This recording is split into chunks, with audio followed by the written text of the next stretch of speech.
Before we begin, thank you very much to Rudy Productions for joining the Patreon campaign. Very appreciated. Thank you so much for the support. Means the world to me. Yes, it keeps the channel going. Yes, it keeps the daily content grinding. And yes, it keeps me saying really silly things that people name their Patreon accounts.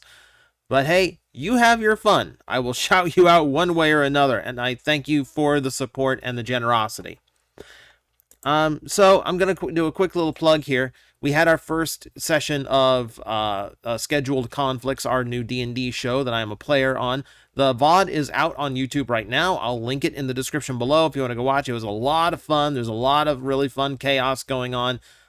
So it's an enjoyable watch, which I'm biased in saying that, but I'm super proud of how it came out, and we're going to be doing it every Thursday night live at 9 p.m. Eastern, so I'm really excited to see what's next.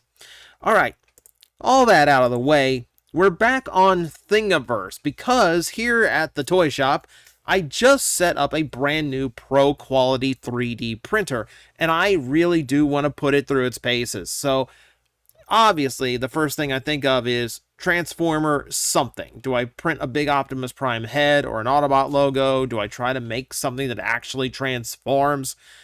You know, the thing with Thingiverse is you're spoiled for choices. So, like, it is like choice paralysis definitely in effect here. So, you know what? I need your help. So you guys are going to tell me what I'm going to print, and what ends up getting printed, we'll do a video for, just so we can see how it came out, not only to see the quality that the 3D printer is capable of, as well as my own assembly prowess, but also just to see how these 3D works actually look when you actually make them in person. So yeah, help me decide. Help me decide. That's going to be the theme of the video. So I went on Thingiverse. I tried to pull a bunch of stuff that I didn't show last time we visited this website. So we're just going to point out a bunch of things, and the things that I didn't notice before. Like this from by Tiger Cobol. Yeah, so it looks like a fully transforming deluxe Cheetor from the original Beast Wars toy line. But no, it's just a statue. It's just a non-transforming figure. This thing looks like it's recreated in immaculate detail. This actually looks like it was done with a 3D scanner. And that is entirely possible, is how it's made. Doesn't describe how it's made. It's just, here's a Cheetor. It's just a non-transforming Cheetor. Which I guess could be fun if you want to do like miniature versions, or just like to see how different paint jobs would look on a toy. It's actually interesting. It's a weird thing. And they did the robot mode too. So this still has me convinced that this is just, you know, a 3D scan, which is actually pretty advanced for things on this website, I think. So that's interesting. I don't know what I would do with it. I'd probably paint it and see what I can make of it. But yeah, there's just a 3D Cheetor that doesn't transform. This one I know I showed last time because I thought it was really, really neat. Paul Tini came up with this one, and yeah, it's just super simple Beast Wars figures. And this is Megatron, done up in a really simple style of engineering, almost like if they were doing Beast Wars core class today. That's kind of the vibe I get off of these. 19 parts is all it takes to print out your Megatron. So I don't know how this would come out in the printer. I guess it depends on how large I'm willing to print it. But yeah, it's interesting. It's definitely interesting that little things like this have been made. And the same creator also did Scorponok. Scorponok is out there. Terrorsaur. The wings might be interesting on that one. Only 15 files to Terrorsaur. Tarantulas. It does look a little bit weird. Tarantulas has a little bit of like the McDonald's Black Arachnia vibe to him. But 13 parts on that one. So you know, we're still in that range. So it's funny. They're funny little prints. And yeah, it's just super simple. So if we're doing something transforming, and we want to see how the printer does with something that transforms. That's an option. That is an option to exercise. What else we got here? This one was interesting. Welcome to Unicron. So this is just straight up a Unicron shell that you can 3D print, ring and all, and use as any kind of display. Painted up looks really, really cool. It's just done in it's done in 2 halves, and then there's an extra part. I don't know what that extra part is, but it's in there. And then adhere them together and just go on your way. Oh, the third part is the whole thing assembled already. If you just want to, if you want to take the chance of printing that with a bunch of supports, I just printed something with a lot of little sticks like that. The supports didn't help much. So this is a little bit more risky. But yeah, if we just want to do like a really small, like weird Unicron, we can do that. Hang it up as your best Christmas ornament, if you want to put it that way. So that's doable. That's doable. It's kind of weird how it's like a very smooth ring on the outside, like the original G1, but they included some of these like extraneous spikes that I can only remember seeing on the HasLab Unicron, which was kind of a requirement of getting the wings to look right in robot mode. So don't know where those came from, but hey, there's a tiny little Unicron, just a decoration, just an ornament. So previously I tried printing a transformable laser beak that's on here, and I had less than stellar results. A lot of things didn't quite fit together correctly, so it didn't really work. So I was kind of looking for others that I could do, and like these little ones came up. Now these do not transform. There is a, like, as you can see, there is a sound wave that is just basically a static display figure.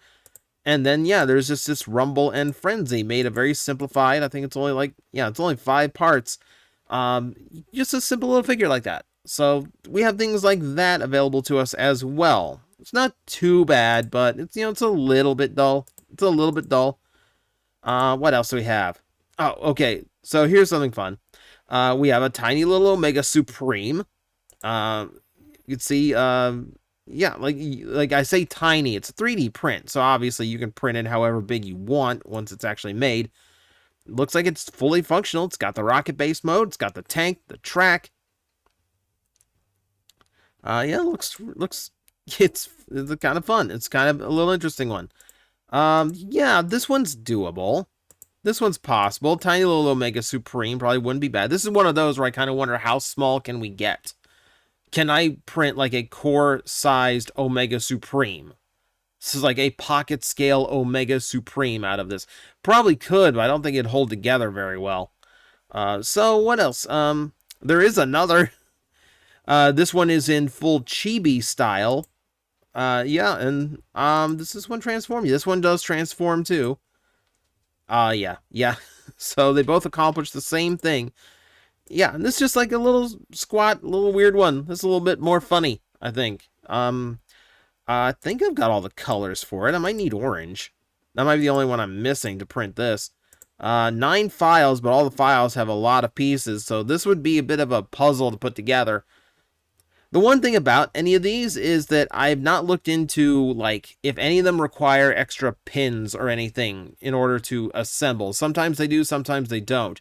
Also, there are different types of plastic that you can 3D print, which there are types that handle articulation joints better, same as like palm plastic in modern retail production toys. I don't have any of that. I have the normal PLA. And we're just going to print and go with it. However it comes out. If we want something less awkward and a little bit easier to produce, there are just statues. They're just straight up statues of Transformer characters. Here's one of Optimus Prime. That is not bad. A little odd in proportions, but not bad. What else do we have? Okay, if we want to talk accessories, we've got a ton of legendary fantasy weapons, and all of them with 5mm compatible handles. So if I want the blazing sword from Voltron, I can do that. The Sword of Omens is in here. We've got the sword from Halo. We got 2 different batleths. Yeah, we've got the standard one, and then we have, I believe that's Kalus's. We have different knives and swords from others. We have He-Man sword, of course. You gotta have He-Man sword. This might be fun. This might be fun to do just even without. I might just like leave this to print overnight and just see what it looks like when it comes back. You know, that's fun. That's fun. I like that. And I do like the Sword of Omens has been modified to have an Autobot symbol instead of the Thundercat logo. So it's appropriate now. It's theme. It's thematic. All right. So those are options. Here's one that's fun. Someone just made Cosmos. It's not a new take on Cosmos. It is not a remix of any kind. It's just straight up G1 Cosmos done up in 3D parts. So you can just print a Cosmos as big as you want now. And that is admittedly tempting. Try to make a Cosmos as big as possible. That would be funny. It'd certainly be funny. The only real thing is, like, I'm not sure my 3D printer is, like, correctly calibrated. I tried to do, like, the little cube tests, and they didn't come out right. Like, I did the measurements, I tested, I reprinted it, and I did the math that you're supposed to do to make the corrections. And I made the corrections, I printed it again, and the axes that were fine before are now off. And, like, none of them are, like, equaled out the way they were supposed to. It's weird. 3D printing's weird. So I'm going to fine-tune that. So something like this might be maybe a little bit too much, but hey, it's your vote, not mine. We have something listed as God Optimus Prime by DW Gundam. I do apologize if I'm not naming every single creator here. I do want to credit them. DW Gundam also produced the Chibi Omega Supreme, so it makes sense that they would produce the Chibi, I guess, God Jinrai. But yeah, we've got not quite God Jinrai, because we do have a G1 Prime with a trailer and everything. However, we do have all these upgrade parts because there is a God Bomber. So I believe this looks like a completely functional G1 Optimus Prime when it's done. And then you just slap armor onto it. There's no shot of it without the armor, though. So that's a little concerning. Also, there's a ton of parts to this one. This one has a lot of parts, and I'm also seeing pinholes. Use pin as axis. Yeah, so this one does require pins. I'd have to figure out how to actually make that happen. But yeah, like, that's probably the most complex one I've seen out of any of these. Let's see, what else do we have? We have a Scorponok and or Black Zarak. Both versions are here. It is a transforming capable model. Not that Scorponok has a complex model, but here you go. This one would be cool. This one, even if it doesn't get voted in, I might do, because one of those things I've always kind of wanted is like a Voyager-ish size Scorponok. Something Hasbro's never really given me. And Energon doesn't count because it's not the G1 design. But no, this looks cool.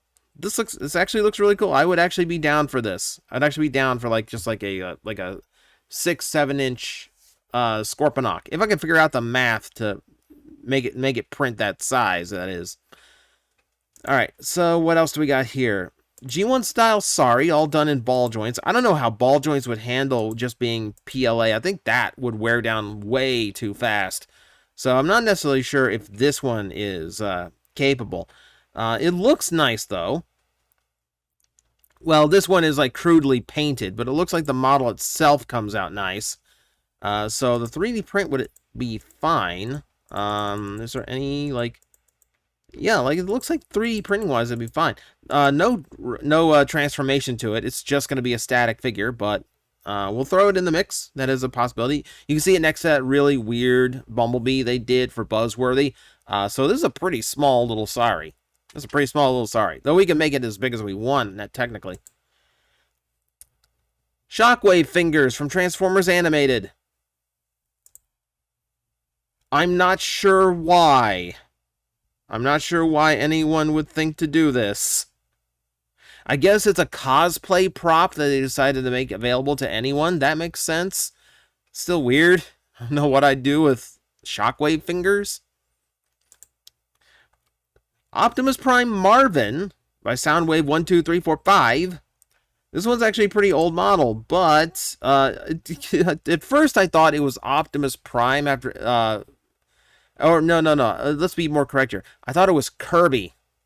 I thought it was Kirby after he ate Optimus Prime and gained his power. No, it's something weird. I don't know what a Marvin is in this situation.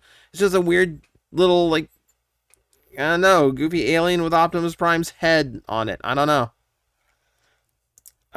There's one for Rhinox, and there's just this, which is supposedly a Optimus Primal Beast Mode bust, which really is just a gorilla very awkwardly staring at you from your desk or shelf.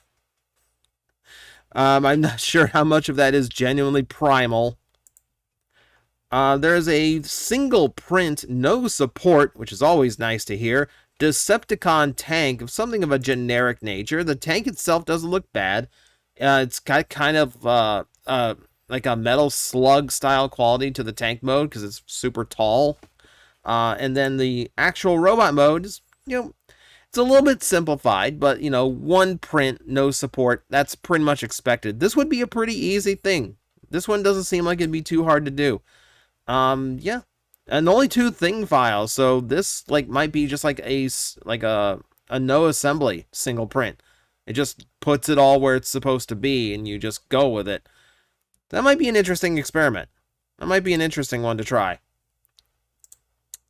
More statues. I wish I had a better angle on this one. But yeah, it's a Megatron statue. Obviously, there's a lot more detail going on. The pose is a lot more dynamic. This would require a lot of supports, which might make it come out ugly. So I don't know how that one would respond. But it's an option. This does look nice. To Grim Reaper 666's credit, it looks nice. Let's see. I threw this one in. I'm not going to print this one, but this one was hilarious to me. Someone printed a belt so that you could have, like when Wolfang extends for transformation, you can just have him super tall torsoed now, and he looks like he's wearing the Maximal World Championship belt. I didn't know he was a pro wrestler, but this is a thing somebody decided they needed, which is amusing. It's fun. It's a funny idea. I give it credit for that. Look at this. So, it's a Starscream, and I believe this is just a conversion kit for another Starscream. But I've seen these, and there's other ones. Yeah, over here. Here's the original file. If I go ahead and click it. This one's on TJOmega 3D. It's a free one, so we could do this one as well if we really wanted to. This is another one I should cycle through more just to see what other options we have, because I've never actually been on this website. And yeah, it's just a really well done G1 cartoon Sunbow style Starscream and company. And the model is modified over on Thingiverse to look more like the Devastation model, and it actually does look really, really good. It's weird. Yeah, so that one might actually be really interesting to make. Someone made a Botanica. Articulated Botanica Deluxe Transforming Figure. Burnt Matrix made this one. If this thing really does transform, that would be incredibly impressive, but I genuinely don't see how, unless you just rotate things around and it's just alternate. Oh, the back's got a different head, that kind of thing. So that one might be interesting. Again, it's a ball joint project, so I don't know how well it would hold up if I printed it, but hey, it's at least ambitious, that one. And then there's the weirdest one I came across. I'm going to throw this out there. I'll tell you I do not want to print it, which is going to encourage some of you to ask for it. But I'll just tell you, I think this is a waste of resources. It's GoBot Scooter as... it's GoBot Scooter as a record table. This is I don't know. They did artwork for it. They did artwork to go with it. I don't know why. Yeah. It doesn't show all the files. It's got a little golden disc. It's got Autobot, Decepticon discs. They spin, apparently. This might be one of the silliest things I've ever seen. So that's just my quick run through Thingiverse today. To be honest, I'm running on like 5 hours of sleep 2 days in a row, so I kind of needed something easy. So I hope you enjoyed me indulging in a little bit of a exploratory operations, trying to decide what to put my 3D printer through its paces for. It could be anything here. If there's something on Thingiverse that's really interesting that I missed, you can feel free to link it as well. Yeah, we will do a video. I don't know how many it would take to fill up a video, but I want to print a few of these. So let me know in the comments below which ones you'd be most interested in seeing. I will do my best to print and assemble them correctly, if it is within my means to do so. If it requires special parts or something, maybe not. But hey, if I can just print it, build it, and show it to you guys, fair game. So, let me know in the comments below which one you thought was the most interesting, which one you thought was the best, or which one you thought was the weirdest one you actually want to see in full physical form. This might be fun. So, again, thank you guys for watching. I will see you next time. It's the bosun's turn. He's looking at TJ's character and he's just like, what you gonna do? I blew him a kiss. I love him. I love him. What's your problem? He's just gonna pull his can crossbow and just fire at you. That's fair at this point.